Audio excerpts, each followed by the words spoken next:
I need you guys to know something. And I'm gonna tell you the truth, and don't get freaked out. This is gonna be my last special for a minute. It's all good. It's all good. Listen to me. I did it in Detroit for that reason.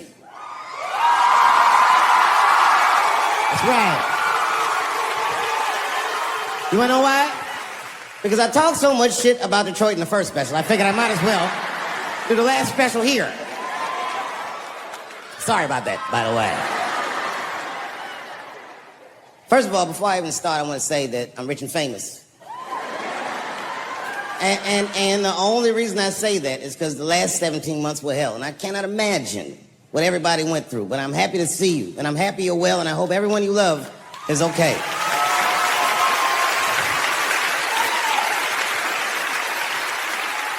I don't want you to worry about me. I'm vaccinated. I got the Johnson & Johnson vaccine. I gotta admit, that's probably the most niggerish decision I've made in a long time. I walk in the doctor like, give me the third best option. I'll have what the homeless people are having. So far, so good. And I know you probably heard on the news, I did get coronavirus. And it was something else. Like, okay, first of all, when the doctor told me I had coronavirus, I gotta tell you, I was surprised how it made me feel. I felt dirty. I felt gross. Because I'd been walking around Texas, just touching doorknobs and shit, hands all moist, tipping niggas with cash. Here, take this to your family. I must have killed thousands of people just trying to get tonight's show together. So I hope you appreciate it, because a lot of niggas died for me to get this one off.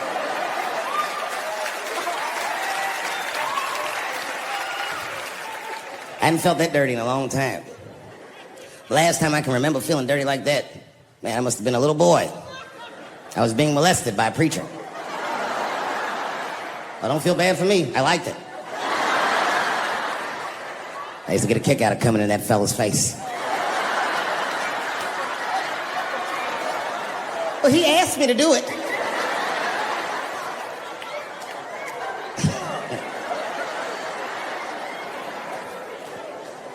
They make you quarantine. I had to quarantine for 10 days at least. They said, you're gonna have to stay in the room. I didn't go nowhere. And it started making me nuts, because I would just sit in the room and watch videos all day. Now, you know what I was watching? And I hate to say this, but there was a lot of videos, sadly, of black people beating up Asians for no reason. Oh, these attacks were unprovoked. I couldn't believe it. And I was sitting in the room watching this shit. It was stressing me out. I was stressed already, because the whole time when you get coronavirus, at least the first 5 days, you wait, see how sick you're gonna get. And it turns out, and this is true, I didn't get sick at all. Not a cough, not a booger, not a fever, nothing. Look at me. I am the Magic Johnson of coronavirus.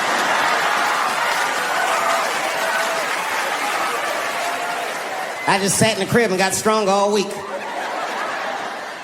But I was stressed because I kept watching these videos of my beloved black people beating up my beloved Asian people and being so cruel. And the whole time I watched those videos, this is fucked up, but I couldn't help but feel like when I saw these brothers beating these Asians up. And then I drove off. Now I gotta tell you, and this is gonna surprise some people here, but not everybody.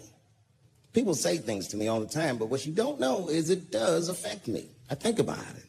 And that one bothered me a lot. I was driving home, couldn't stop thinking about what this woman said, because she's not the first woman that said that to me. It's puzzling. You know what I mean? Like, what could I possibly be saying that would make these bitches think I hate women?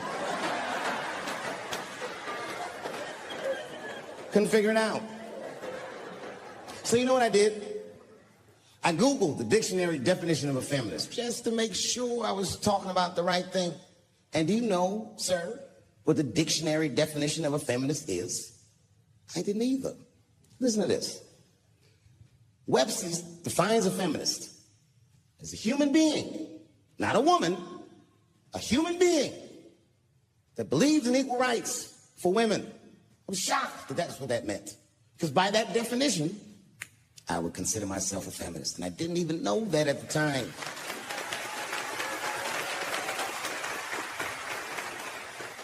All all these years, I thought it meant frumpy dyke. Well, that's who's always talking to me, some chick in overalls. Men are trying to rape us. Ah, not you, bitch, me please.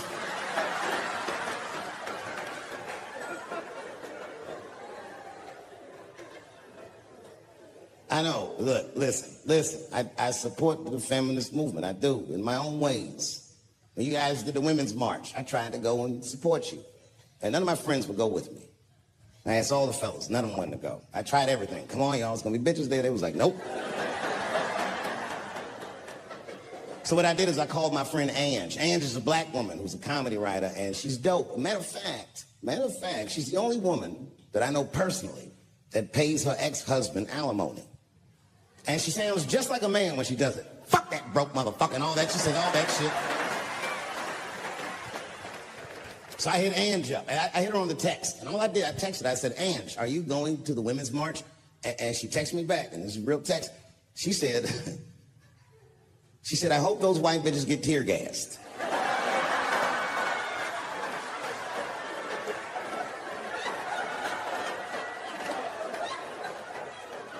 There's a problem in that feminist movement, isn't there? From its inception in America, there's always been a racial component. When Susan B. Anthony was having that meeting and Sojourner Truth's black ass showed up, read your history books. All them white women asked Sojourner Truth not to speak. They didn't want to conflate the issues of women's rights and slavery. But you know how black bitches are. Sojourner Truth went up there anyway.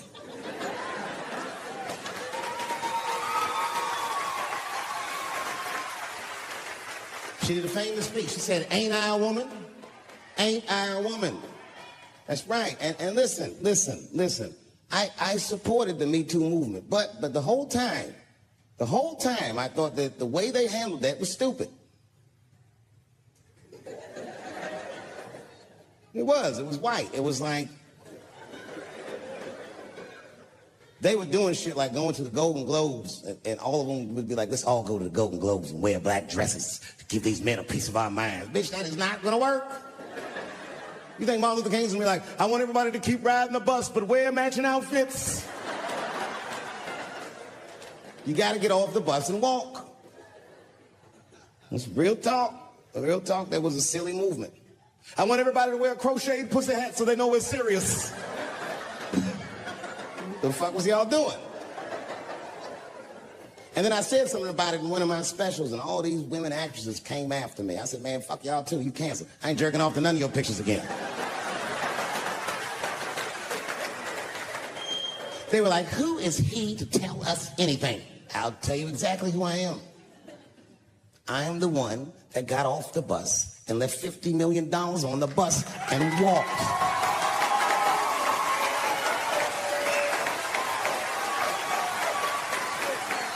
I agreed with these women. I just didn't agree with what they were doing about. Right. No, it was annoying as fuck. Because if these women were serious, you know what they would have done?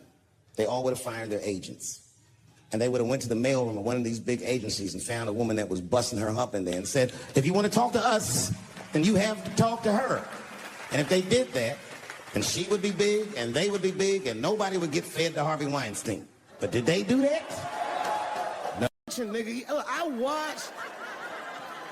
watched Donald Trump in a press conference, and this motherfucker had all the media gathered, and this nigga literally asked the media to their face to stop finding shit out. I was like, yo, this motherfucker is bugging. And then, I'm not even making this up, his lips started sweating. His lips. Have you ever seen a motherfucker's lips sweat? What the fuck is wrong with this nigga's lips? It's like if you're on a plane, right? You ever been on a plane? I get scared to fly. I do it all the time. I be scared on there. And sometimes the plane will hit turbulence. And then I get nervous. But I always look at the flight attendant, and she looks calm, and it makes me feel calm. But if that bitch's lips were sweating, it's terrifying. Like, yo, nigga, why are your lips sweating? What do you know? And then, I'm not even making this shit up. This motherfucker grabbed the podium. He goes, "You don't know how scary the things I read in my briefings are." What's that, bro? That's bad leadership. Even as a parent, you think I'm gonna sit my kids down? Hey, little man, come here real quick. I was gonna holler at you for a second. Yo, I'm 3 months behind on the rent, nigga, and I am worried. Very worried. Gonna go to school and have a productive day, nigga. I was just thinking out loud, getting some shit off my chest. I'm like, what the fuck are you doing, bro? This is bad, man. Jesus Christ. All this motherfucker's ideas sound like high people ideas. Like he doesn't think these things through before he tells us. He just tells us what he's thinking as soon as it occurs to him. This shit sounds nuts. I'm gonna go to China and I'm gonna get those jobs from China and bring them back here to America. For what, nigga? So iPhones can be $9,000? Leave that job in China where it belongs. None of us want to work that hard. What the fuck is he thinking? Because I don't want to make them shits. What the fuck are you doing? Stop trying to give us Chinese jobs. I am going to bring back coal. Coal? I'm not even exaggerating. I have never in my life even seen a fucking lump of coal. I honestly don't even know what coal is for. If you're gonna have motherfuckers digging around in the dirt looking for shit, find me some truffles, nigga. That's what I'm about. And these truffle prices are getting out of control.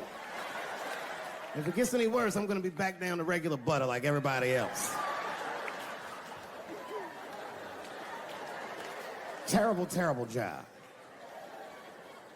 This motherfucker hit North Korea with rap battle threats. Fire and fury, like, yo!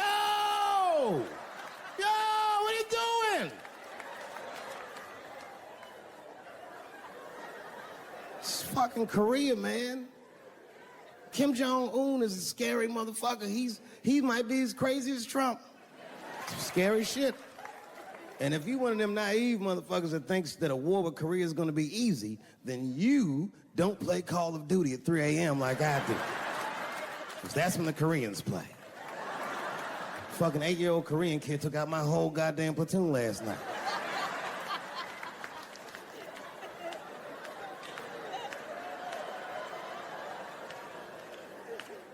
I've never seen somebody in an office so high with the most just basic fucking solutions. Like, you know, we should not let any more Muslims in the country till we can figure out what's going on. Did he just say, figure out what's going on?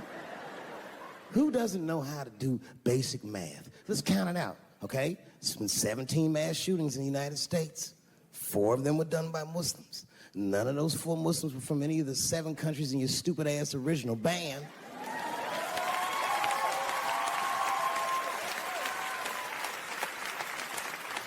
And since he brought it up, the other 13 shootings were done by the Tiki Torch whites. These are facts. And you don't see me trying to ban white people from the show to keep a fucking terrible idea because it's mean and it's racist. And most importantly, it would be catastrophic to my bottom line. If there were no white people here tonight, I might leave this bitch with $1,800. This man needs to realize that we all need each other.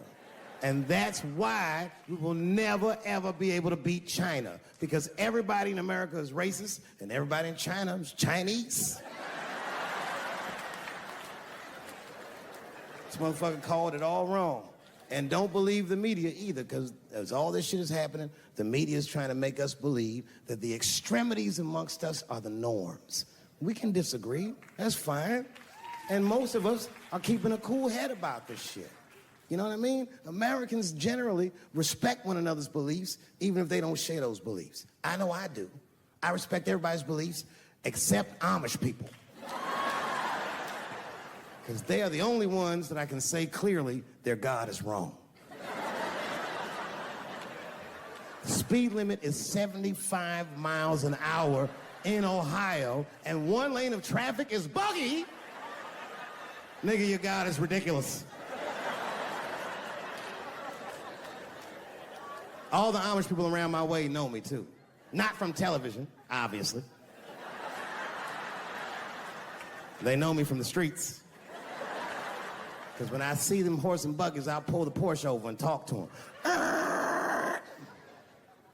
Ezekiel. Ezekiel, are you sure that God doesn't want you to have any of this technology or this energy? Huh? Huh? I can't hear you, nigga. Let me turn this air conditioner off. What did you say? And them niggas be like, get away from me, ye. Ye try to tempt me like the devil. Devil? Nah, bro. I'm trying to put you on to the game, Zeke. It's a big world out here, nigga. I just went 25 miles in 30 minutes. That's a day's journey for you. You don't even know what the weather's gonna be tomorrow, do you? I do. You don't even know that there's a valuable Pokemon right on you. Now drive away. Huh?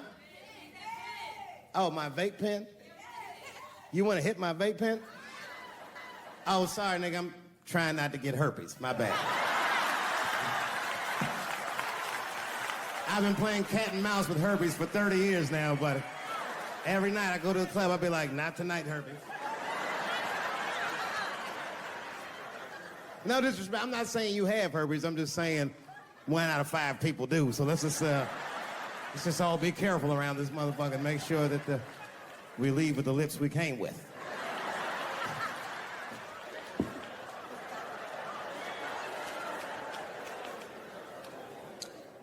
Sometimes I think that the media is hard on Trump. Because I'll see shit that they get on him about that doesn't seem bad to me. I mean, a nigga got on Trump about not staying in the White House enough. Who gives a fuck? This motherfucker was rich. Used to shit in a gold toilet. It's true. I don't know if you've ever been to the White House. It looks like a very nice place to work, but I wouldn't want to live in that Scooby-Doo ass house either. That shit's terrifying looking. Imagine you trying to jerk off.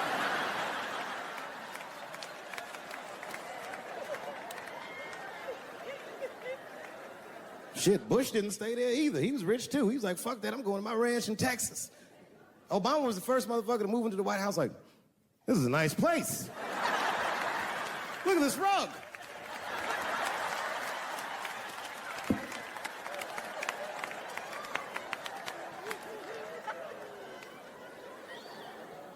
The media got on him about putting Jared Kushner in his cabinet, and I didn't think that that was the worst thing he'd done. I mean, it was still early, and I mean, it's not unprecedented. Kennedy had his brother as the attorney general, right? And this motherfucker's a Washington outsider. To be honest with you, I'd probably do the same thing.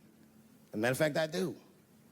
You think I go to a Hollywood meeting with all them white folks by myself? I bring my nigga Mac Mittens from the streets. I don't even know his real name. Everybody just calls him Mac Mittens.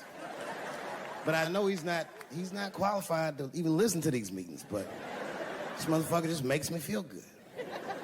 And all the white people look at me like, Dave, do you mind asking your friend Mac Mittens to excuse us so that we can talk business? And I say, fuck that. Anything you say. And he listened to the whole meeting. And when they done talking, I just look over at Mac Mittens, and if he gives me the signal, meow, meow, I'll sign the papers. It's a gut check. Or how about this one? Remember when it was the day after the election, and the president of Taiwan called Donald Trump to congratulate him. And Donald Trump, you know, of course, took the call and talked to the president of Taiwan. Problem with that was, Taiwan doesn't have a president. The United States functions on what they call a one China policy, and Taiwan is a renegade province of said China. And Donald Trump didn't know that and picked up the phone and started yammering away, and the media ate his ass up. And I'm not gonna lie, I was laughing like shit. I was like, oh shit, this dumb motherfucker is in trouble.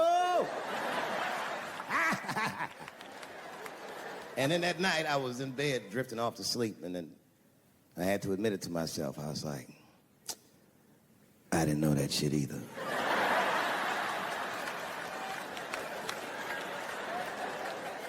And then I realized the media got the story wrong. The story wasn't that Donald Trump took the call. Nobody told Donald Trump not to take the call. That's terrifying. God damn, nigga, you don't have a Mac Mittens on your team?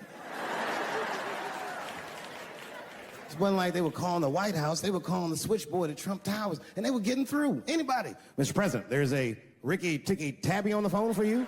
Yes, put him through. Hello, Ricky Ticky. Good to talk to you. Mr. President, there's a John Jacob Jingleheimer Smith on the phone. Oh, his name is my name, too. Put him through. Hello, John Jacob. Let's talk business. How many people in this room are not originally from the United States? My round of applause. Where are you from, bro? You right there. Iraq. You're from Iraq? Ew. I was fucking around. How long have you been here in the country? 23 years. 23 years? Are you a citizen yet? You are? Congratulations, nigga. Congratulations. Well, welcome to this great land. You know, I'm going to give you a history lesson, because I'm sure this wasn't on your entry exam. But every naturalized American has heard something about what I'm about to tell you. The picture is the early 50s in the United States. This 14-year-old boy goes down from Chicago to Mississippi to meet his extended family for the first time. He'd never been to Mississippi. And before he went, his mother said to him, very pointedly, she said, if a white man looks you in your eyes in Mississippi, look away. And I don't know what you know about black people from Chicago, but they're not a scared people. Legend has it, he was in front of a convenience store hanging out. A white woman walked out of the store, and he thought she was pretty, and he said, bye, baby, not realizing that he had just made a fatal mistake. 4 days later, a group of adult white men burst into this family's home and snatched a 14-year-old boy out of bed in front of his family that was powerless to stop them, and he was never seen alive again. His name was Emmett Till. They found his body maybe a few days later. It was in a creek, tied to a wheel so it would sink, horribly beaten and bloated. Hideous. And lucky for everybody in America, his mother was a fucking gangster. She was.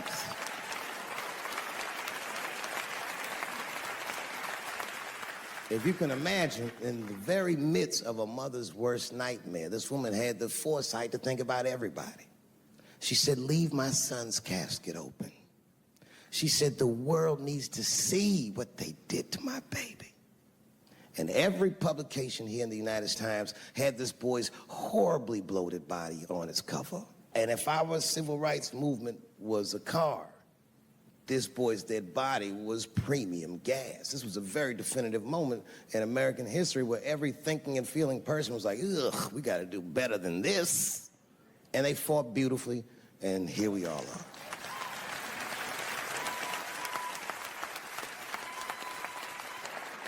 And the reason that I bring that up tonight and why it's relevant now is because less than a year ago, the woman that he allegedly whistled at admitted on her deathbed that she lied in her court testimony.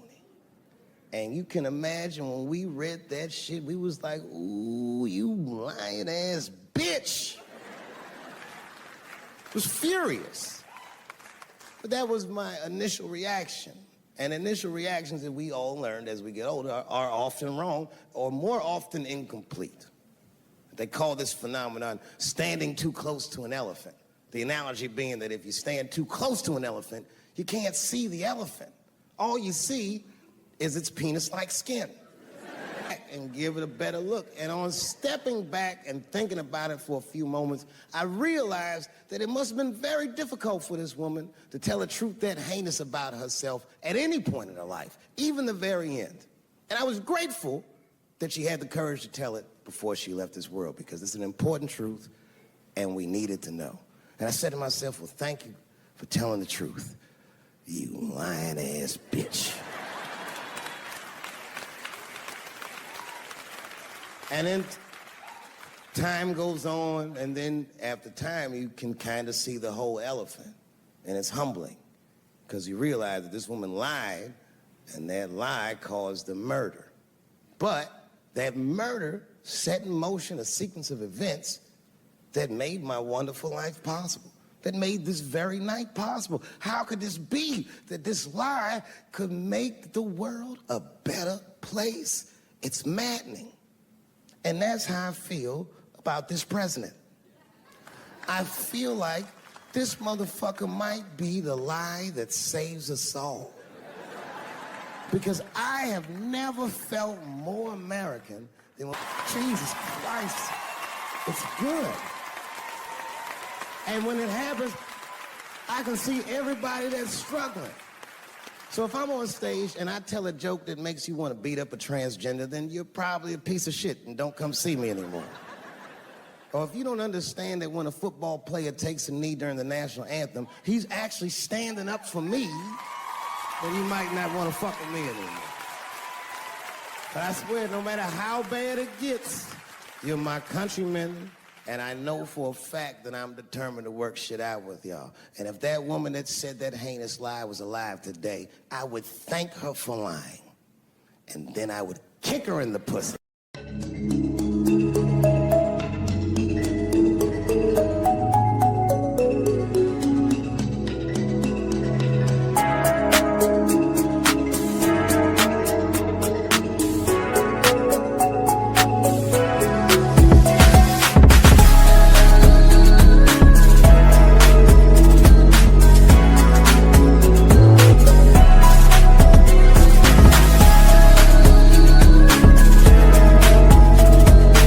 Is anybody in here gay?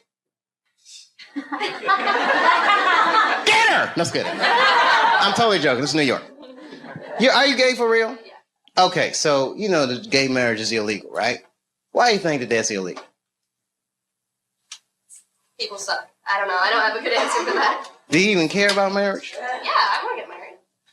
Eventually. It's really to a girl or a guy? Girl. Just checking.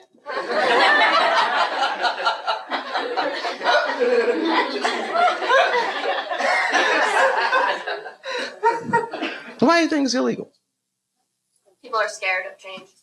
Do you think so? Morality. Who said morality? Do you think so? I don't. Whose morality? Who said big business?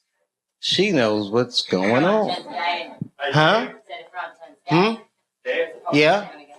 Even gays can get married. They're going to wake up to the reality of problems of marriage just like everybody else. And that's all good and well. You see, here's the thing. No matter what your morality is, it's still a secular society. So even if gay marriage is against my own personal beliefs, I can't necessarily believe a government that would say we don't want to do that for moral purposes. Not while you fucking bombing Iraq like that, or sending motherfuckers to Afghanistan like that. I mean, you can't be hitting me with all this dubious ass morality. They say morality because that's what their constituents need to hear. And because they think that's what their constituents want to hear. But honestly, Bill Clinton said 90% of the shit that people talk about has nothing to do with what the actual job of the president is about. You think the president be sitting around, what time is it, 10 o'clock? Oh, we got that gay meeting. Hey, guys, what are we going to do about that? I mean, they don't give a fuck about it. No, who actually is going to give a fuck? Big business. And I have a whole belief system about that you just don't want to know about.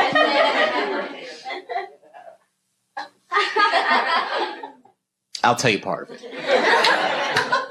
All right, it's a tiered, listen, marriage laws are fucked up in America.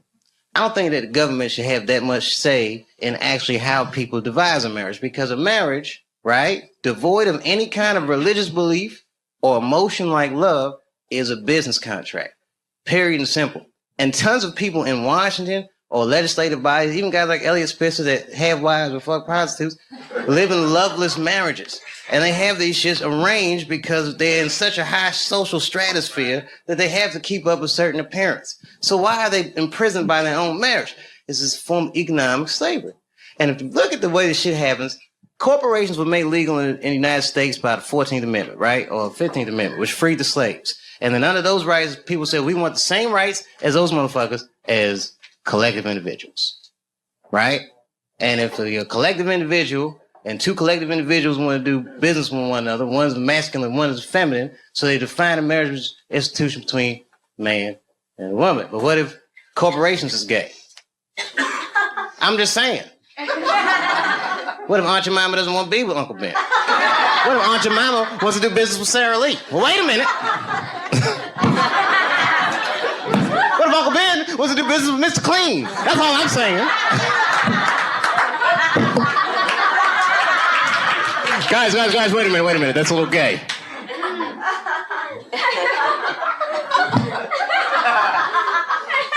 I'm sorry, I thought that was funny. What if Aunt Jemima... I don't think that's what Mr. Clean was... Uncle Ben wanna do. Maybe I should have picked different companies. I put myself in a bad position. I'm just joking around. You're like, we don't want to hear this shit. It's just a conspiracy theory. I believe in aliens too, bitch. How about that? They're coming.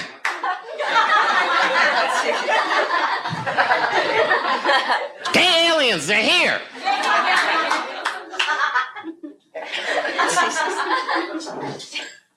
All that shit, fake. World Trade Center, fake. You want to know who blew that shit up for real? I ain't gonna say that. But you know, it's my own personal thing. I don't even want to say that shit. Yeah. You know who I think blew up the World Trade Center? Ashton Kutcher. America, you have been pumped.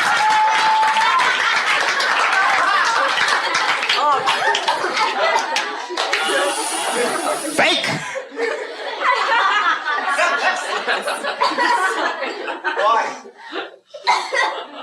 Why did he blow up the World Trade Center? I don't want to sound like a cynic. Shit was crazy. I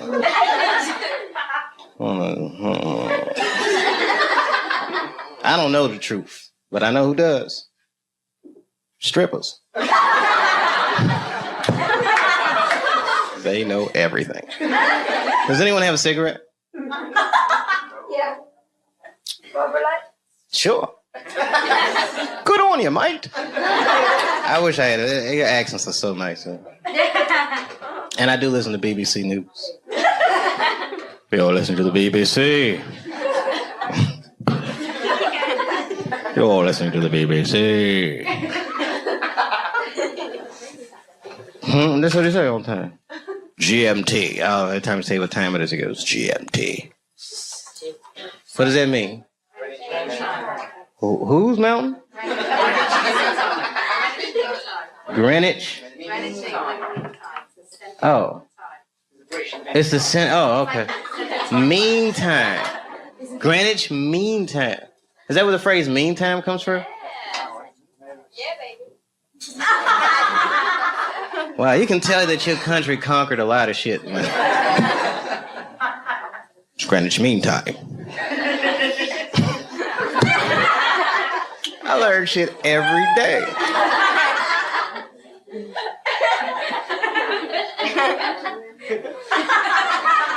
It's Greenwich Mean Time. Have you ever heard that before? Yeah, bro, you ever heard that before? Yeah, I've heard it. Oh, you're from Ireland, though. Like, hang on down the middle of London, pretty much. You, Greenwich Mean Time? What's so mean about it? It's a time. Oh, okay. Like it's 0 degrees. Okay. You ever seen a guy's mind stretch? I might buy for it. Like in the 24 hours, like 00, like Oh, I don't do that 24-hour clock shit. I hate that shit. It's 1500 o'clock. 1500. Here, right? Like to easy, make life easy. Got the blocks. No, I don't like that shit. That's when it's good to have them strippers around. Strippers are like the Google of the streets.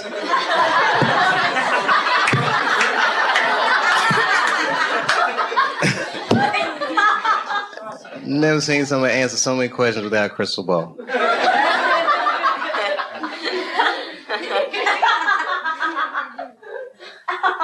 It's true. It's amazing. Skill sets. Girls be, I'm an accountant. No, I'm a dog trainer. Every goddamn thing. It's amazing. All right, it was something hilarious though. All this shit is depressing. Ashton Kutcher didn't blow up those buildings, by the way. I don't want you to think. I'm not gonna put that on him. Huh? If he did, who was he pumping? American people. American person is one of the most lied to people in the world. That's our whole game with America. Because freedom is not a privilege, my friend. It is a fucking burden. Because a free person has to make choices all the time. And you can't make a good choice unless you have the information. And in America, it's not like China. You know in China when they had the earthquakes, you know what the headline was in the newspaper? What earthquake? They don't tell those people shit.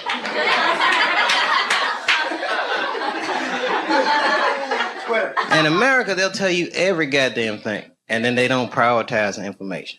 You gotta figure all that shit out for yourself. That's right. The war will be breaking out and you'll be like, did Michael Jackson fuck them kids?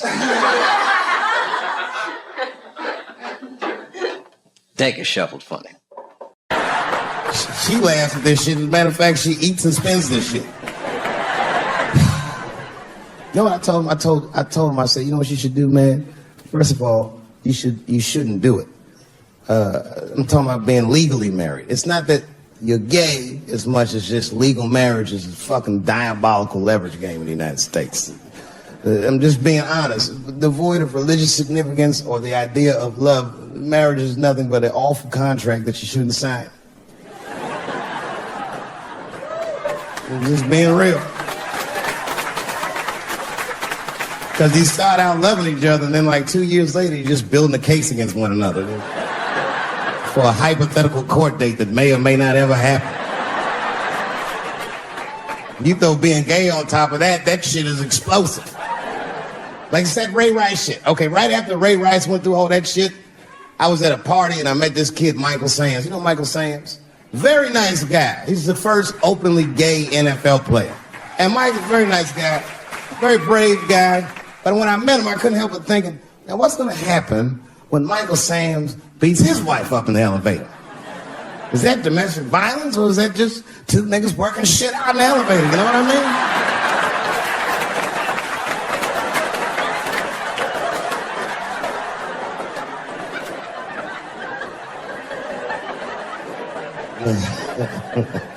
Anyway, I give all married men the same advice, gay or straight. Get a dog. This dog will love you all the time, but she's not going to. It's real talk. I didn't even know about dogs, and my kids got the dog. They brought him home from the shelter, and I didn't even want him. They're like, "Can we keep him?" I said, "Nope." I said, "Where do you even get this dog?" They're like, "We got him from the shelter." I was like, "Ugh." Probably something wrong with him. You can't keep him. And then my kids started crying and screaming like the dog had gambling debts. "Please, Dad, if you don't let us keep him, they're gonna kill him." I was like, "Oh. All right, you can keep him." And his dog was a menace. I hated his guts. Then one night I had smoked a bunch of weed and I was eating a sandwich. And Baba came over. Baba's the dog. He came over and was staring at me. This would make you very uncomfortable if you're just looking at you.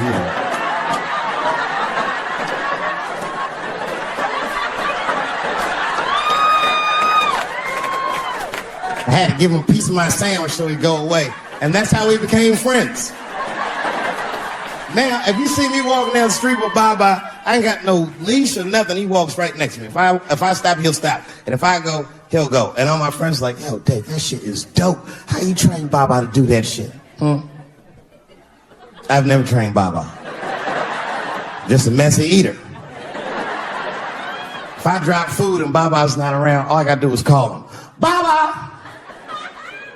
He's a black dude's dog, so he doesn't come right away. He peeks first to see what's going on.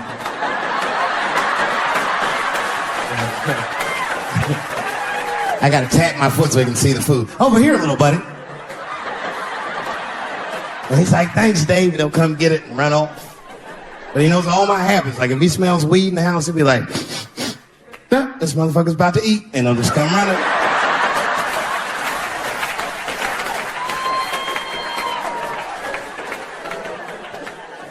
Baba got me through a very difficult time in my marriage.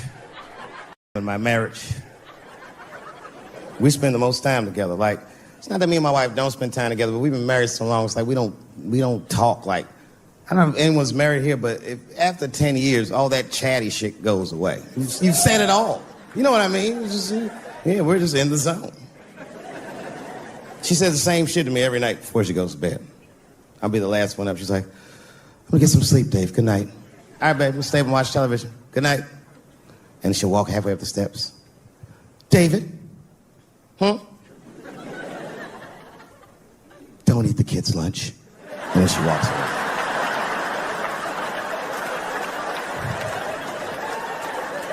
Well, the crazy shit is I don't even eat their lunch anymore. Back in the day, I used to eat that shit. You know how that goes. I might smoke some weed in the middle of the night and she'll leave neatly wrapped sandwiches all over the kitchen. I'm gonna eat it. What's the big deal? Why can't you just make another one in the morning? I mean, it's like, I got sons anyway. And sons love everything their dads do. My kids will be at school the next day, just look like, oh, Dad bit my sandwich. Oh, shit! You could trade that sandwich for something better. What I'm doing is adding value to their lunch. She doesn't understand these types of things. Anyway, she gets mad at me. Well, she's mad at me now because I got myself in trouble. I got myself extorted, which happens in this business. I come home from the road. There was a FedEx sitting on the kitchen table, and it was addressed to me, so I opened it. I don't know who delivered it. And there was a video cassette inside with a note written on it that said, gotcha. Oh, my God. Can you imagine? I freaked out. I tore the whole house apart trying to find the VCR. I hadn't seen a tape in like over a decade. And I watched the tape, and it was awful. They got me. It was a tape of me. I was fucking a girl, okay? But it was from before I was married. But it was not a good look. And I felt sick to my stomach, and I looked up at the clock, and then I saw my wife was coming home in 10 minutes, and I just panicked. I jerked off to the tape real fast, and then...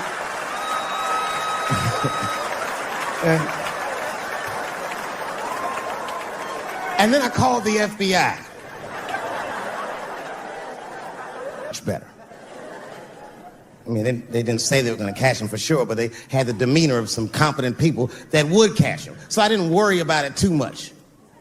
And then not even a week later, 5 days later, I come home, and there's another video cassette just sitting on my porch. As soon as I saw it, I just called the police like, they've done it again.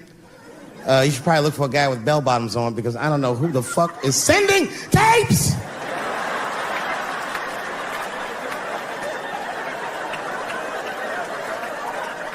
And that second tape was the worst shit I'd ever seen in my life. It was awful. Career-ending bad. It was a tape of me jerking off to the tape a week earlier. I don't even know how they'd even get such a thing. I had to explain all of this to my wife. She was very mad. No thing in this world is as cold as a woman's cold shoulder. Because she was mad, but she wouldn't talk to me about it. She would just punish me in little ways. Make me do shit that I hate to do. Like pick the kids up from school. That's one thing she made me do.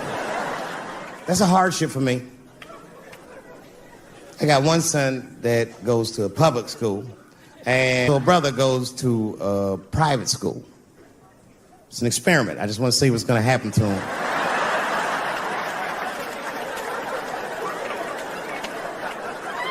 But what's weird is my little son in private school, he's like my thuggy son, you know what I mean? I don't know where he get that from. He's not getting it from me. And he's definitely not getting it from that school. That school is very, like, it's a liberal school. It's the kind of school, there might be like 12 black students in the entire school. And I'm the only black parent.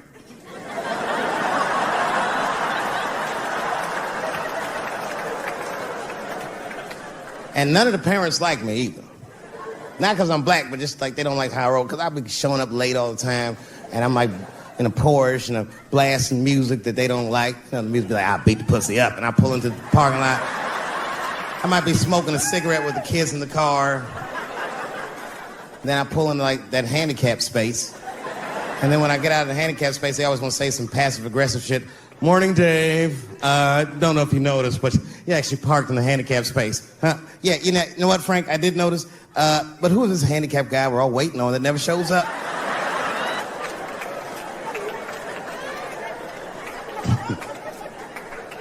So I hate going over to that school. The only parents that are nice to me is a lesbian couple, Kate and Sarah. Actually, Kate hates my guts. Sarah knows that I'm black, and she's half black, so she just understands me. You know what I'm saying? I can't explain it. Because I'll say shit, and Kate's just too serious about being a lesbian. I'll be like, hey, Kate, hey, Sarah, you guys going to the father-son picnic next week? How's that going to work?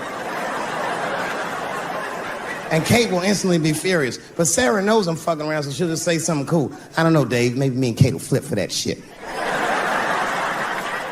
I said, bitch, you better save that coin toss because everybody knows you strapping on in that household. And then Kate will turn bright red, but Sarah just fist bump me like, you right, nigga? It's me. Huh? We're good friends. We're good friends. They invite me to stuff. They're like my only friends at the school. So imagine my surprise when I go to pick my son up after all this happens. And the teacher is waiting outside for me. She's just standing right there in the middle of the fucking handicap space. I knew something was wrong, so I rolled the window. We talked to you for a minute in the office. I said, no, fuck that. We got to talk right here. What's going on? I knew it was bad. Ibrahim had a fight. I said, a fight? Don't worry. Everyone's okay. I said, everyone. What happened? Well, that's it. We don't know what happened because he won't talk to anybody. All we know is that he punched Sarah Jr. in the face. I said, oh, no. Sarah's one of the only parents I'm not sure I can beat up in this school. Just then, Kate and Sarah pulled up to pick up their daughter, and then we all had to go into the office, and I was really worried because I didn't want them to kick me out of the school. And then they brought my son in, and he was crying. They brought him in like a prisoner. He was like, oh. I said, son, just stop crying, calm down. Do not look at these mean faces. I need you to look at my face, and I need you to tell me the truth, buddy, all right? Just tell me the truth. Is it true? Did you punch that girl, Sarah Jr., in the face? I was trying to give him a signal to lie, but he didn't pick up on it. I was like...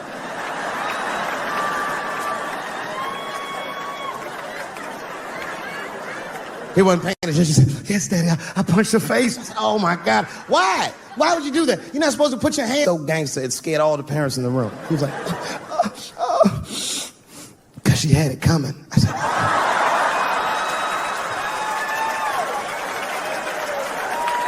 And everyone looked at me. I said, I did not teach you. I don't know where he got that from. I said, what does that mean, son? That is crazy talk. What does that mean? And then he just started crying like he was Tupac. Oh, these kids keep fucking with me.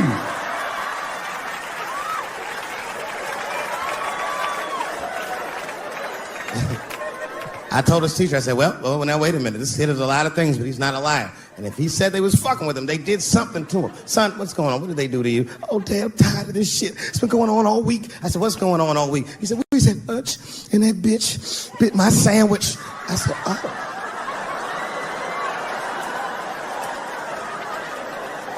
He said, it's the fourth time this week. I'm tired of this sandwich biting bitch.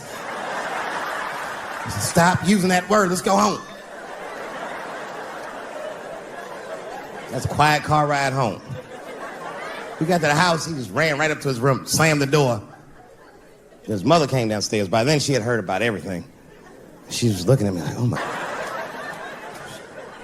She said, you bit that goddamn sandwich, didn't you? I said, I'm tired of you accusing me of shit. And I just ran out of the house, jumped in my car and drove off. Of course I bit that sandwich.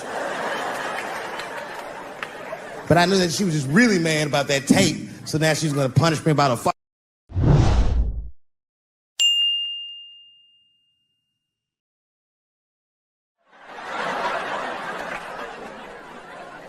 You know, everyone has it hard, but I think harder than black people and harder than Arabs and harder than Mexicans? You know who has it the worst? Fat black people.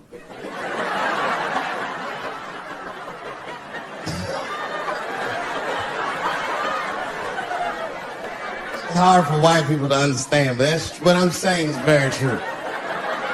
Fat black people have a really rough road because all manner of things kill white people. But you know what kills more black people than anything, more than police and terrorism? Salt, nigga. Regular ass table salt. Here, white people are getting Ebola cures and shit, and meanwhile, I'm dying from fucking the flavoring.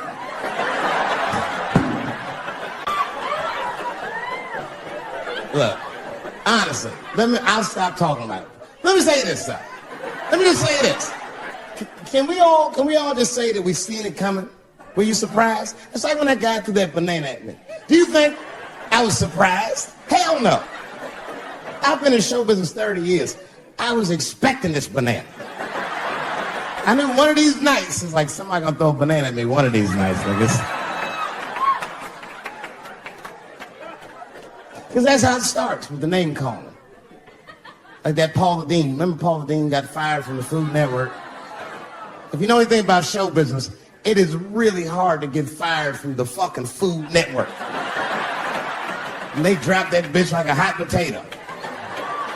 All because she called somebody an N-word 30 years before she had a show.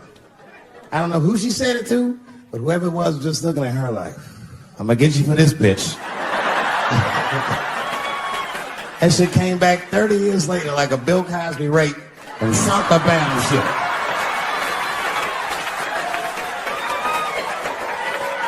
And every black person was mad, but we weren't like that mad. It was more confusing than it was infuriating. I was just like, well, how's this bitch gonna call me a nigga when she taught me how to fry chicken? That's not fair.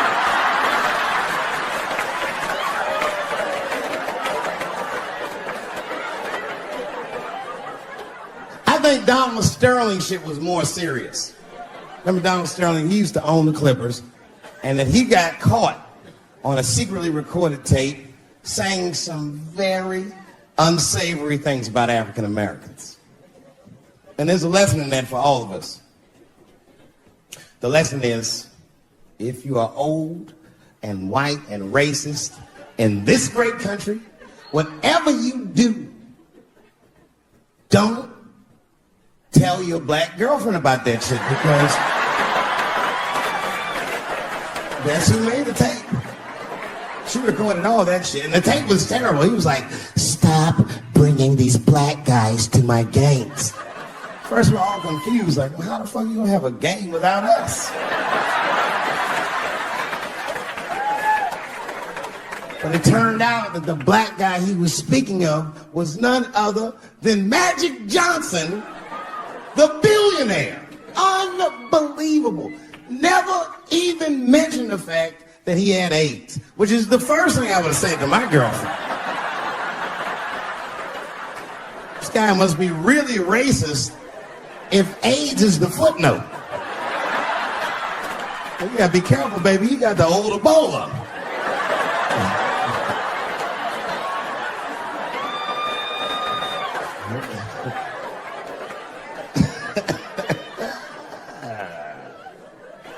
You can say what you want about that girl, but I'm gonna tell you right now, she is a goddamn hero. Because you might have thought these things were happening before, but now you can see it all in front of you without a shadow of a doubt. That shit actually went down. She sucked that old guy's dick. She really took one for the team on that one. That's really gross. This dick is like 80 years old. It's like tasting history. Like 5 wars on it, civil rights movement, Great Depression. This guy's been fucking from 40 years before Bill Cosby's first rape. This is a very old man. A very old penis. But all that shit is still, it's just name calling. Name calling does not break the modern black man. That's not gonna do the trick. I don't give a fuck about that. Like if I went to Kentucky Fried Chicken and for some reason everyone behind the counter had a Ku Klux Klan hood on top of their head, what do you think I'm gonna do in this day and age? Run out and Kentucky Fried Chicken? Not if I'm hungry. I'll go straight to the front. Hey man, let me get a 2-piece. I don't give a fuck what he says. You want a biscuit with that, nigger? I thought it came with a biscuit. What's all this attitude? I want a 2-piece. Chop, chop. You know what it is. But I'm not going to be mad. Why would I be mad? He's the one that's got to work at Kentucky Fried Chicken, not me.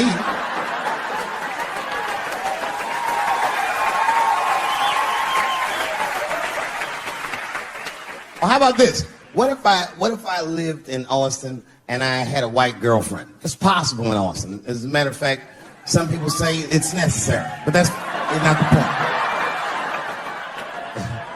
And me and my white girlfriend at home one night and we're just doing what lovers do. Maybe she's butt naked and she's down on one knee giving me a hand job. I love a good hand job. And she's really jerking me off. You know, getting her obliques nice and tight. I got a huge dick, so she's like, And I'm like, wow, this really feels wonderful. I think I'm gonna come. And then she looks at me and goes, cover my face, nigger.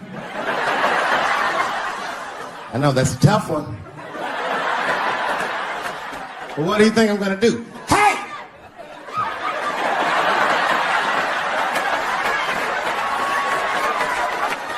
That's no time for integrity, ladies and gentlemen. I'm busting that nut in her face. I'll sort through the ethics later. But I'm what they call a man of his word. If I say I'm coming, I'm coming. I don't give a fuck what happens. God forbid somebody could shoot me. If I say I'm coming, it's still like, oh.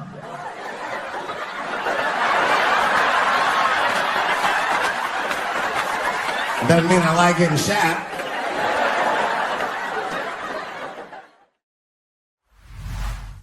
And I was on a plane. I was coming from overseas, and I don't know how this guy got a machine gun on the plane, but he stood up, man. He said, "Everybody, get on the fucking ground! Nobody look at my face!" I started freaking out because he was Chinese. I was like, "Why is he talking like that?"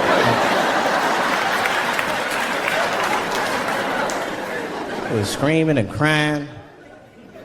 I was the only brother on the plane. Well, I thought I was the only brother. I looked over. There was one other black dude. He was from Nigeria. I looked over at him. He was looking right in my face, man. He didn't say 2 words to me. He just looked at me. He was like...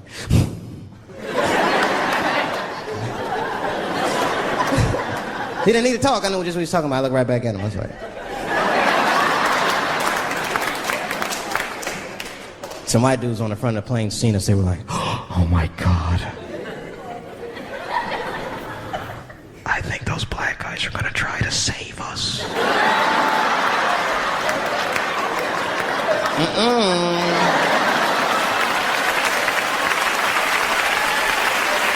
We were just communicating that we understood the situation. We were both seeing the same thing. What we understood was simple. Terrorists don't take black hostages. That's the truth. I have yet to see one of us on the news reading a hostage letter and shit. They is treating us good. We all chilling and shit. I'd like to give a shout out to Ray Ray and Big Steve and send some Newport.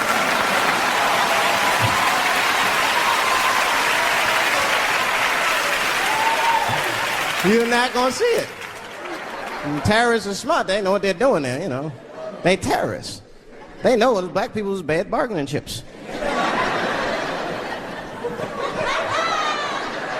They called the White House. "Hello? We have got 5 black... Hello?"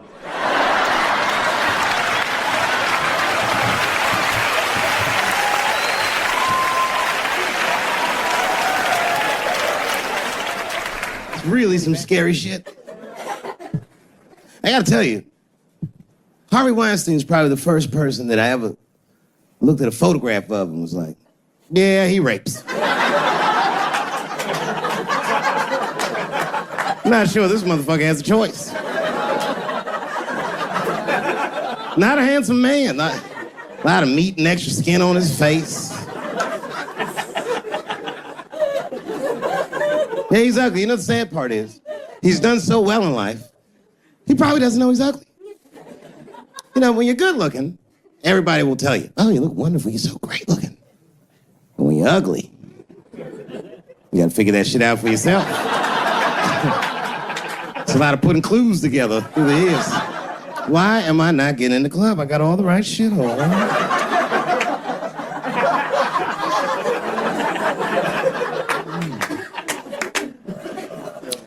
Because if it was Brad Pitt doing that shit, he wouldn't have heard a peep. The girl would just come back down like, I got the part.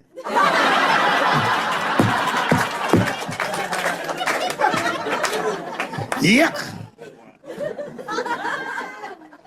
And yet, it is important that I acknowledge, ladies, you are absolutely right. There you go. They gotta all be mindful of that, guys, because this could happen to any of us. It could happen to me. I can see that. I see myself showing up. Hi, I'm here for my 3 a.m. with Mr. Weinstein.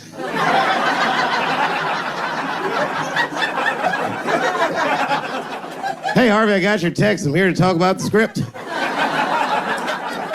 Seems like it's gonna be hard to read in candlelight, but I guess I could try.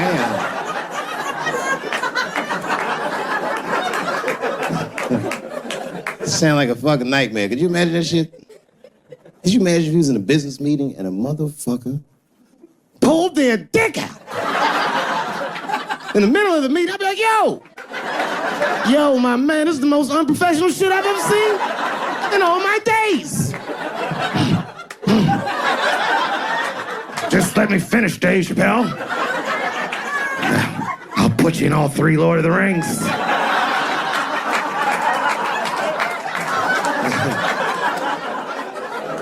Hurry up, nigga. I have other meetings, you know. I have a 4:30 a.m. at Brett Ratner's house.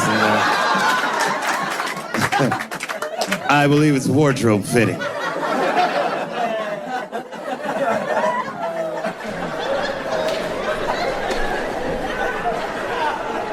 You gotta make life interesting like that, because the shit is flimsy. Life is flimsy. You think you're gonna live forever, you ain't not gonna live forever. It's dangerous out here. We know what's going on. I travel now, you know. I used to think D.C. had the roughest ghettos in the country. Nah, nigga,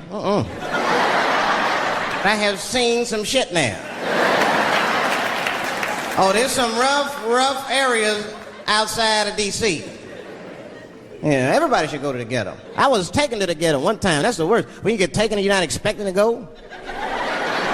You know, usually you want to know when you're going to the ghetto, like, I'm going to see some wild shit. I got to prepare myself. I'm going to see something crazy. When you're taken, it's different. I had a limousine driver. It was after a show. It was late at night. It was like 3 in the morning.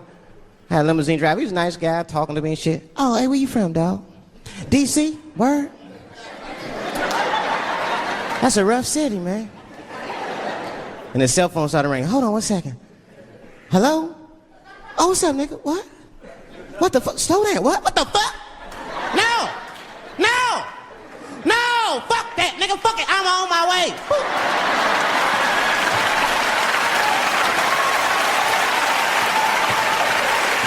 Hey. I gotta make a stop real quick. At 3 o'clock in the morning. I didn't know he was taking me to the ghetto at first. I started looking out the window. I was like, what the fuck? It's gun store, liquor store, gun store. Where the fuck are you taking me? This don't look good. He didn't say shit.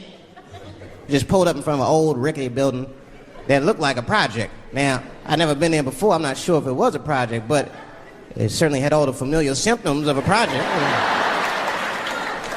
A fucking crackhead ran this way.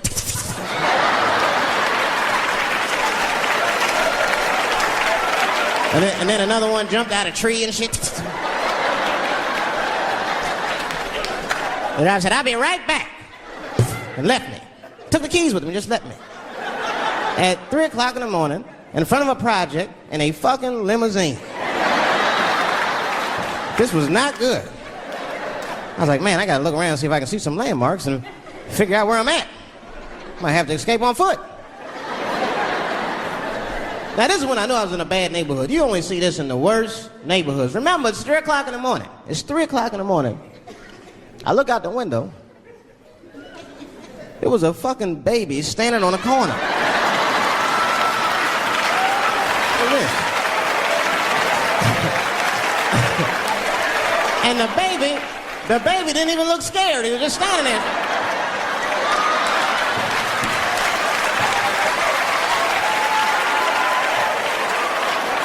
I mean, it made me sad. It made me sad, really. You know what I mean? Because I wanted to help the baby. I was like, I don't trust you either. I'm sorry. Click. Click. The old baby on the corner trick, eh? I'm not gonna fall for that shit. Where's this limousine driver? You know, I start feeling bad. As time goes by, I start feeling worse. Like, man, what is wrong with me? What the hell's wrong? I'm scared of a baby. And this baby could be in trouble. He might need my help. I gotta do something. But I wasn't gonna get out the car. I'm serious, man. I just cracked the window a little bit. There's an old limousine. I can roll it down.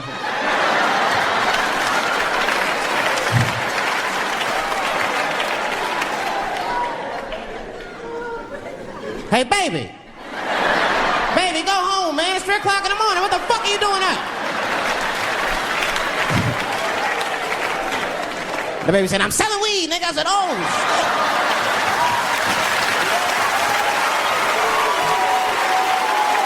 I wasn't expecting that. I'm serious. I had to buy 2 bags from the car. Let me get 2 corners. Got back in the car and rolled me a joint, man. That shit was scary, man. Every once in a while, like a crackhead would come up to the car and look in the window. It was like Jurassic Park and shit. He'd be looking on the car. Hey, get out of here, cracky. That baby was still standing there, man. Then I started feeling bad again. Yeah, weed make you feel guilty sometimes. You know. Man, what is wrong with me, man? I have just bought weed from an infant. I can't condone this kind of behavior. What am I thinking? I can't let the fear ruin my morals. Gotta do something.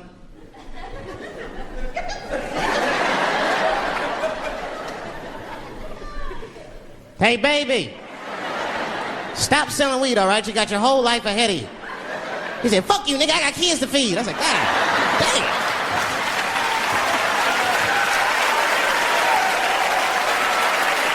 Sad. And just at that very moment, one of the crackheads was running across the street and got hit by a car. I know it was a hit and run. The police did it. That's all right. They sprinkled some crack on him and got back up.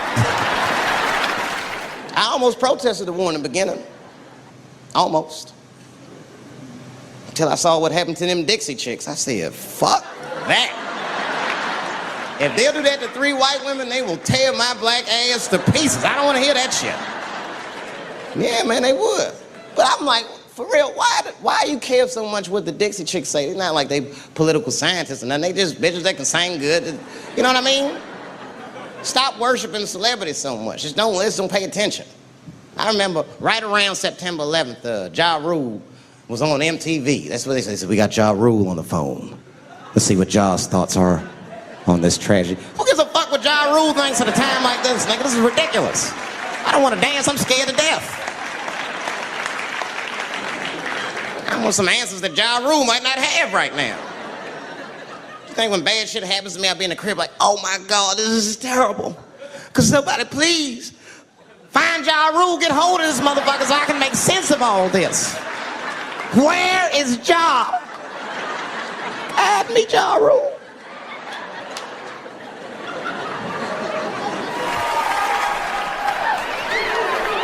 Yeah, I've been seeing that kind of shit, man. It's what it is. They use the TV to program us from a young age. You ever watch like a cartoon that you used to watch when you were little as an adult? That shit is wild shit. Some wild shit. I mean, like I was with my nephew. We sitting there, we watching Pepe Le Pew, and I say to my nephew, I said, now pay attention to this guy because he's funny. I used to watch him when I was little. And we watched Pepe Le Pew, and I'm old now. I'm looking like, good God, what kind of fucking rapist is this guy? Like, take it easy, Pepe. My nephew was sitting there cracking up. Hee. See, sometimes you gotta take the pussy like Pepe. Like, no.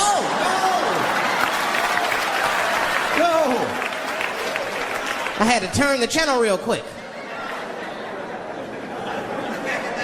I turned on Sesame Street. I said, oh, Sesame Street. This is much better because now he'll learn how to count and spell. But now I'm watching it as an adult and I realize Sesame Street teaches kids other things. It teaches kids how to judge people and label people. That's right. They got a character on there named Oscar. They treat this guy like shit the entire show. They judge him right in his face. Oscar, you are so mean. Isn't he, kids? Yeah, Oscar. You're a grouch. It's like, bitch, I live in a fucking trash can. I'm the poorest motherfucker on Sesame Street. Nobody's helping me. Then you wonder why your kids grow up and step over homeless people. Get it together, grouch. Get a job, grouch. So don't even tell me how to get to Sesame Street. That is a terrible place. I wouldn't go there if I knew the way. Who would want to live in a neighborhood like that? Fucking 6-foot pigeons walking around and an elephant that's a junkie. Hi, bird. Yeah, that's right, Snuffy. Hi, bird, I'm sick. I need some smack, bird. The Cookie Monster with his eyes popping out his head, screaming, cookie, cookie, cookie, like, ugh. What kind of cookies are you talking about? Chocolate chips don't do that to people. And then they had the nerve to put a pimp on there. They didn't come out and say he's a pimp, but I know a pimp when I see one. They called him the Count. Had a cape and everything. You just see him pimping. Bitch, where is my money? You've been late 4 times, I've been counting. How many times must I smack you before you act right? 1, 2 smacks.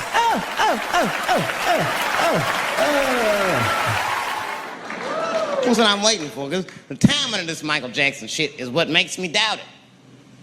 Every time this war is going out of control, or the economy gets bad, or something is wrong with the world at large, it's always these moments in history that Michael Jackson will coincidentally jerk off a kid. This is getting a little ridiculous. Like, are you planning this shit? Do you have meetings? Michael, thank you for coming. As you know, Michael, the war has not been going as well as we expected. There's been a lot of hiccups, and the public is asking us a lot of questions, of course, and, well, Michael, there's no nice way to say this, and all I know how to do is be direct, so let me just be direct. We're gonna need you to jerk off another child, Mike. I'm sorry. I am sorry. But it would really help out. Or maybe he did it. Who knows? Who knows? That's the thing. That's what I wanted to say. Who knows? Who the fuck knows? Mike, God, and this little boy know. That's about it. That's about it. The only reason that I can even talk about this shit is because everybody is speculating. They all think he did it. And I don't think he did it. I'm alone in this. I don't think he did it. I'm not going to say I don't think he did it. That's too strong. Let me just say I am reserving judgment until all the facts come out. But so far from what I heard, I mean, the kid said he was dying of cancer. He was in Make-A-Wish Foundation. He claims he had 2 weeks to live, and it was his dying wish to meet Michael Jackson. Come on, man, give me a fucking break. This kid is 10 years old. He don't remember Thriller. The fuck you want to meet Michael Jackson for, honestly? I remember Thriller, and I just, like, kind of want to meet this nigga. Like, I wouldn't break an appointment to meet him. I'll put it that way. I'd have to already be free. That's ridiculous. It's like if I'm dying in 2 weeks and go, oh, mama, get me in a room with Chubby Chuckle. I wouldn't want to meet that motherfucker. My last 2 weeks. Why not Usher or somebody like this? So then the kid claims he goes to Michael's house. This is where it all gets crazy. He does everything you'd expect at Michael's house. They climbed trees and rode roller coasters and Ferris wheels. The chef made cookies, pies, and cakes. They was petting the monkey and the giraffe, sang songs, kid shit. And in the middle of all this childlike activity, for some reason, Mike pulled out some wine and some pills and sucked his kid's dick. Folks, it hurts me to say it. And the kid had the nerve to call that abuse. Motherfucker, that is a good host. God damn, what else do you want? What else do you want?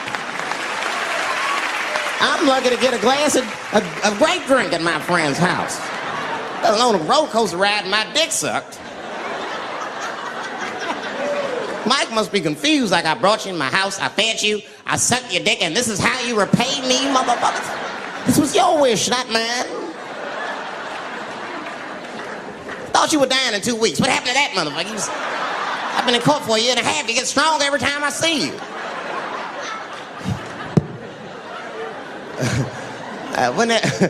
This is fucked up. I shouldn't even say this fuck. Wouldn't it be some ironic shit if they found out through this case that the cure for cancer was Michael Jackson sucking your dick somehow? Like if Mike had powers like Green Mile and all the kids like, please, Mike, suck our dicks. Never again. He didn't appreciate it. Can we at least study your saliva? Please, Mike.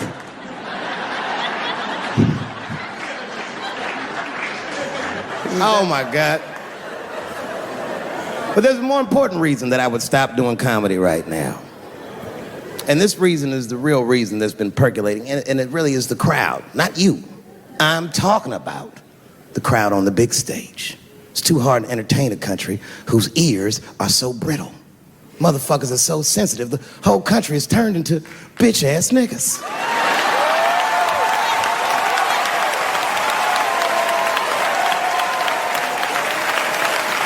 Everything you say upsets somebody. But motherfuckers are just taking it too far. I don't know why or how everybody got this goddamn sensitive. You know who hates me the most? The transgender community.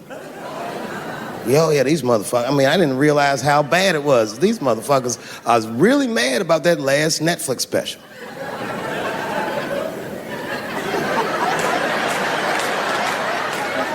It's tough, man. I don't know what to do about it, because I like them. I always have. Never had a problem with them. You know, just fucking around. As a matter of fact, I think I make fun of everybody, and I mean, as a group of people, they have to admit,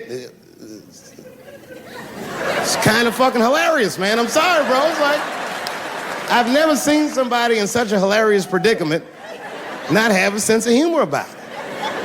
They're born feeling like there's something other than they're born as, and that's kind of funny, you know? I mean, it's funny if it's not happening to you. I believe transgenders.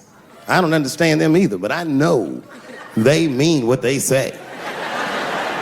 Them niggas cut their dicks off. That's all the proof I need. I've never seen somebody just throw their dick away. Don't need it.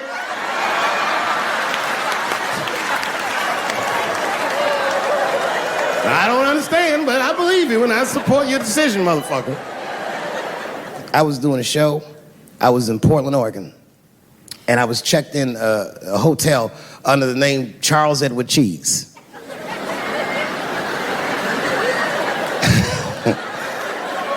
I came back to my room late at night, and there was a note. It was like a letter on my desk. It was addressed to Mr. Cheese.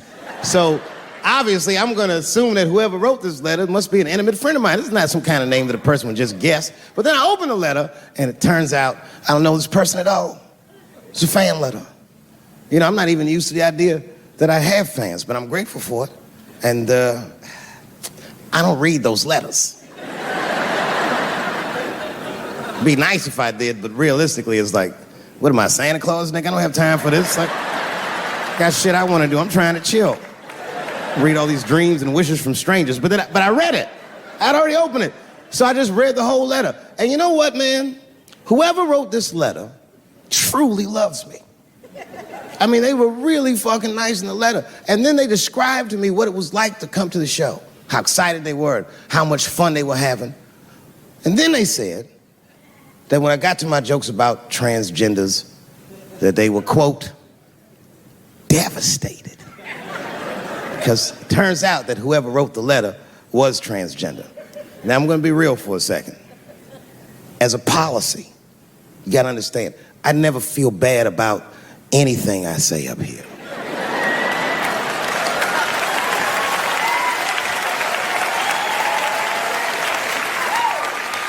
And I would never admit this to you if I hadn't locked your phones up. But it was the weirdest thing. Like, when I read this letter, this shit made me feel bad. I didn't feel bad about what I said, you understand? I felt bad that I made somebody else feel bad.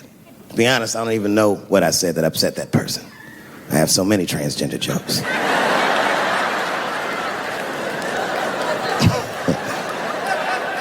But I feel like it was probably this joke I'm about to tell you right now. And it's not even that bad of a joke. It's a true joke. I mean, it's not true, but I had read in the paper that Caitlyn Jenner was contemplating posing nude in an upcoming issue of Sports Illustrated. And I know it's not politically correct to say these things, so I just figured, fuck it, I'll say it for everybody else. Yuck.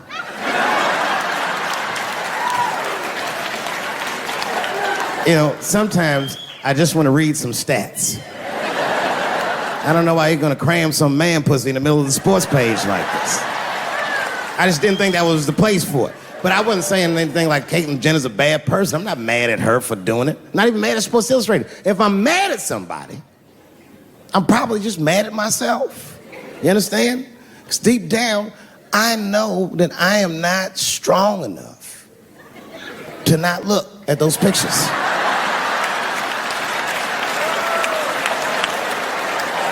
And I don't think I'm ready to see what she's trying to show me. So Caitlyn, goddamn it, if you go through with this thing, bitch, you better go hard or go home.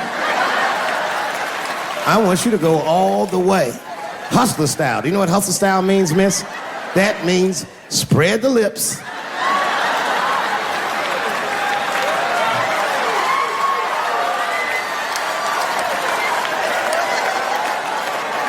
I hope she spreads her lips and there's an itty bitty dick inside. Ah! The show is behind the curtains.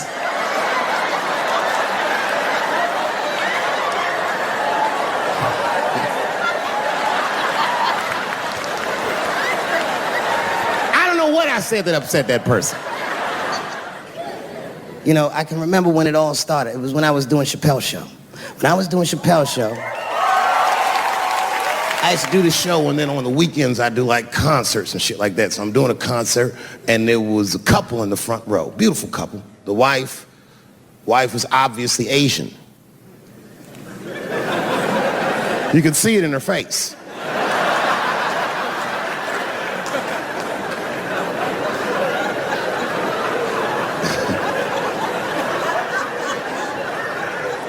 The husband, this motherfucker was mysterious, to say the least. Couldn't quite pinpoint where he was from. Caramel-colored fella, very nice hair, but he could have been from anywhere. Bangladesh, Mexico. I can't guess with a nigga like this. All I knew for sure about this guy is that his wife was a bitch. I could see that in her face, too. No, he was laughing and having a good time, and she was scowling at me at a goddamn comedy show. I couldn't figure it out. And then I realized at some point that she was pregnant, and I was smoking on stage. I said, oh my God, that's probably why she's mad. So I started to put my cigarette out, but then she hit me with one of them fake non-smoker calls. So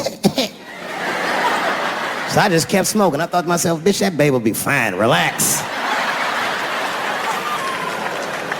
And I tried to break the tension. I just asked her. That's all I said. I go, hey, where are you guys from anyway? And I could tell that she was on to me. She goes, very condescendingly, she says, I'm from California.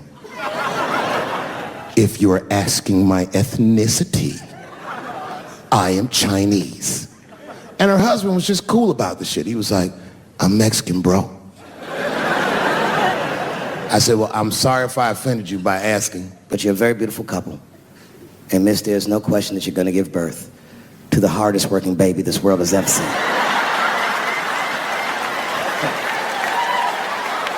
That's not a bad joke.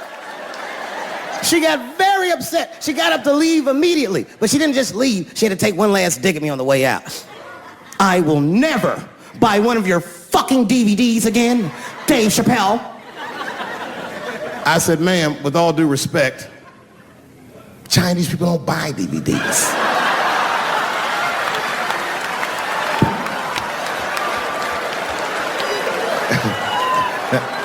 And the crowd went crazy. We were all laughing, having a good time. I didn't even think anything of it.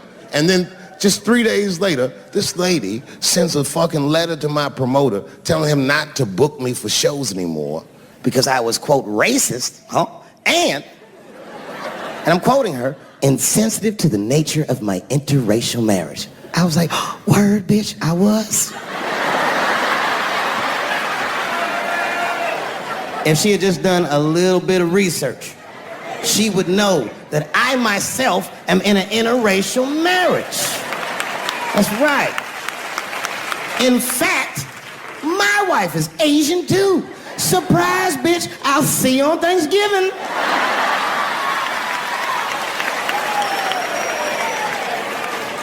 But my wife's not Chinese.